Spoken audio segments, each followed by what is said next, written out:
क्या रफ़ी को इनका हक मिल सका? मौसीक़ार नौशाद अक्सर मोहम्मद रफ़ी के बारे में एक दिलचस्प किस्सा सुनाते हैं। एक बार एक मुजरिम को फांसी दी जा रही थी। इससे इसके आखिरी ख्वाहिश पूछी गई तो उसने ना तो अपने ख़ानदान से मिलने की ख्वाहिश की और ना ही किसी ख़ास खाने की फरमाइश। उसकी सिर्फ एक ख्वाहिश थी कि जिससे सुनकर जेल के मुलाजिम हैरान रह गए। उसने कहा कि वो मरने से पहले रफ़ी का बेवजी बावरा फिल्म का गाना ओ दुनिया के रखवाले सुनना चाहता है। उस पर एक टेप रिकॉर्डर लाया गया और इनके लिए वो गाना बजाया गया।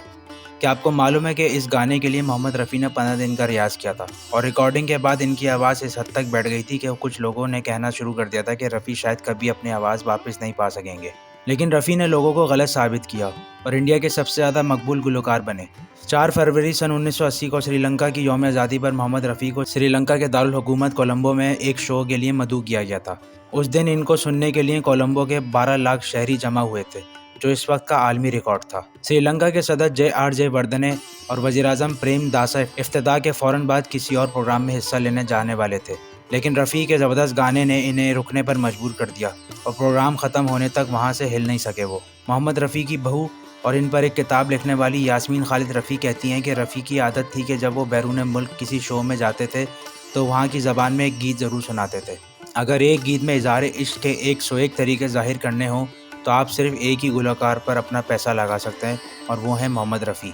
चाहे वो मोहब्बत का अल्हड़पन हो, दिल टूटने का दर्द, बालिग़ मोहब्बत के जोश हों, गर्लफ्रेंड से मोहब्बत की दरख्वास्त हो या सिर्फ इसके हुस्न की तारीफ़, मोहम्मद रफ़ी का कोई सानी नहीं था। मोहब्बत को छोड़कर और इंसानी जज्बात के जितने भी पहलू हो सकते हैं, दुख, खुश, एतकाद या हुब्बुल वतनी या फिर गायकी का कोई भी तौर हो, भजन, कव्वाली, लोकगीत, क्लासिकी मौसीकी या गज़ल, मोहम्मद रफ़ी की तरकश में तमाम तीर मौजूद होते हैं।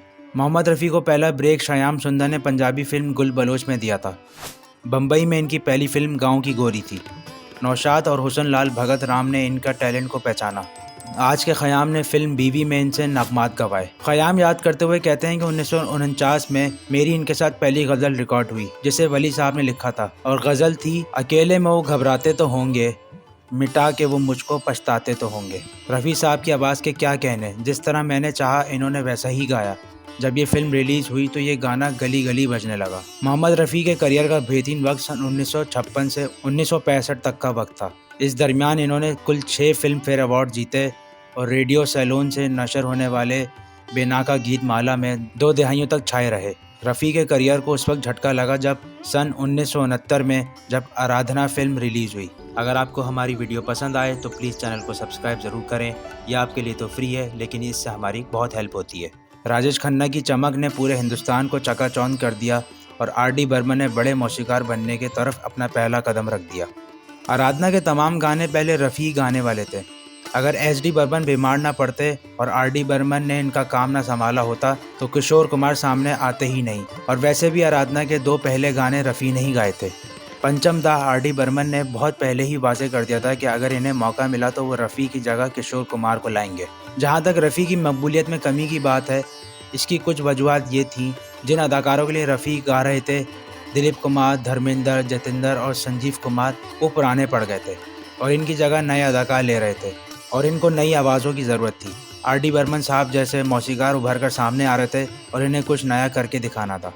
70 की दिहाई के आगाज़ में अक्सर मौसीकारों ने मोहम्मद रफ़ी के साथ छोड़ना शुरू कर दिया था, सिवाय लक्ष्मीकांत प्यारेलाल के।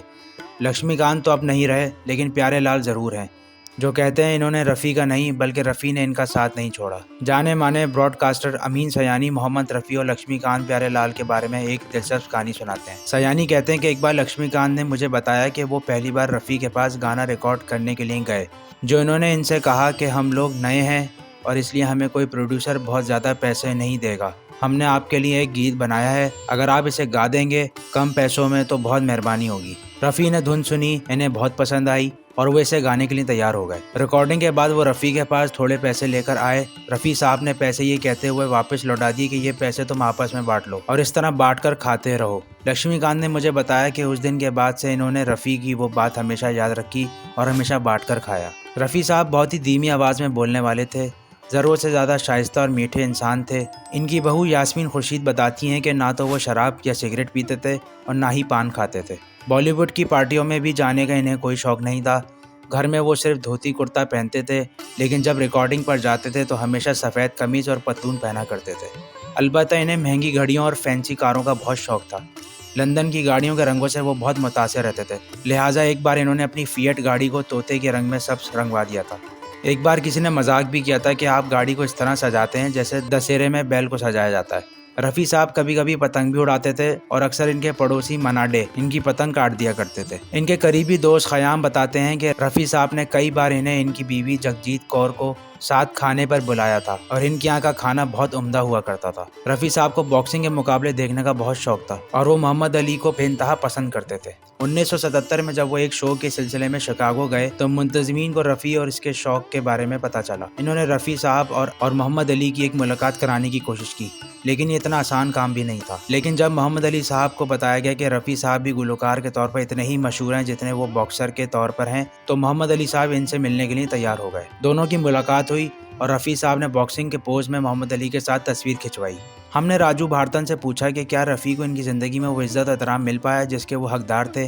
भारतन का जवाब था शायद नहीं, लेकिन रफ़ी अवार्ड हासिल करने के लिए कभी लॉबिंग नहीं करते थे। ये देख कर के इन्हें सिर्फ पद्मश्री ही मिल सका, समझता हूँ कि इनको इनका हक नहीं मिला, इनसे कहीं ज़्यादा मिलना चाहिए था।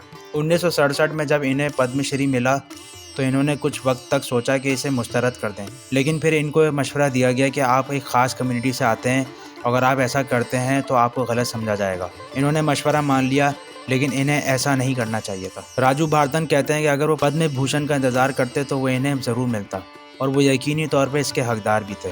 ख्याल रहे कि इंडिया के सिविलियन एजाज़ात में सबसे बावकार भारत रत्न है, बिल तरतीब पद्म भूषण है और सबसे आखिर में पद्मश्री का नंबर आता है। मौसीकी से ताल्लुक़ रखने वाले जिन शख्सियात को भारत रत्न मिल चुका है उनमें लता मंगेशकर, रविशंकर, भीमसेन जोशी, सुभा लक्ष्मी और उस्ताद बिस्मिल्लाह खान शामिल हैं, जबकि आशा भोसले को पद्म भूषण और तलत महमूद को पद्म भूषण मिल चुके हैं।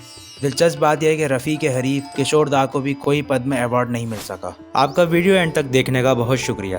अगर आपको हमारी वीडियो अच्छी लगी तो प्लीज़ हमारे चैनल को सब्सक्राइब ज़रूर कर दिएगा।